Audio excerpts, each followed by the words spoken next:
প্রযুক্তির অগ্রগতির সঙ্গে সঙ্গে বাড়ছে সাইবার অপরাধও। কখনো সোশ্যাল মিডিয়াকে হাতিয়ার করে তো কখনো ভুয়ো কল করে টাকা হাতাচ্ছে স্ক্যামাররা। এবার প্রকাশ্যে এসেছে ইউএসবি চার্জার স্ক্যাম। বিমানবন্দর, ক্যাফে, হোটেল কিংবা বাস স্ট্যান্ডে সাধারণ মানুষের সুবিধার জন্য ইউএসবি চার্জারের পোর্ট থাকে। যে মোবাইলে যে পোর্ট সাপোর্ট করে সে সেই মতো ব্যবহার করেন। কিন্তু এখানেই লুকিয়ে প্রতারণার ফাঁদ। হ্যাকাররা জুস জ্যাকিং নামের প্রযুক্তিকে ব্যবহার করে চার্জারের পোর্টগুলিকে নিজেদের আয়ত্তে রাখে। ফলে আপনি যখনই ওই পোর্ট দিয়ে মোবাইল ফোন চার্জ করার চেষ্টা করবেন, তখন তারা অনায়াসে হাতিয়ে নিতে পারবে আপনার ব্যক্তিগত তথ্য। আসলে এই পোর্টে মোবাইল কানেক্ট করলেই ডিভাইসে ম্যালওয়্যার প্রবেশ করে, যার জেরে আপনার মোবাইল চলে যায় স্ক্যামারদের নিয়ন্ত্রণে।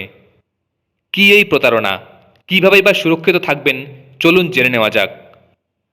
চেষ্টা করুন প্লাগে লাগানো চার্জার দিয়েই মোবাইল ফোন চার্জ করতে।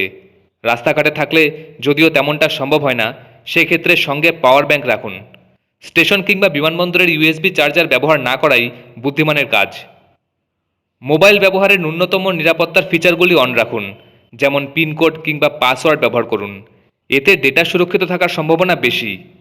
পাশাপাশি অচেনা ব্লুটুথ কিংবা অচেনা ডিভাইসের সঙ্গে নিজের ডিভাইস কানেক্ট করবেন না। মোবাইল ফোন সুইচ অফ করে চার্জ করতে পারলে সবচেয়ে ভালো। এতে সাইবার হানার ঝুঁকি অনেকখানি কমে যায়। স্ক্যামারদের থাপা বসানো পোর্ট এক্ষেত্রে বিশেষ ভূমিকা নিতে পারে না। স্টেশনে কিংবা ক্যাফেতে একান্তই চার্জ করতে হলে মোবাইল ফোনের পাশেই থাকুন। খেয়াল রাখুন কোনো অস্বাভাবিক বিষয় চোখে পড়ছে কিনা। তেমন হলে সরাসরি পুলিশের সাইবার অপরাধ দমন শাখায় অভিযোগ জানান।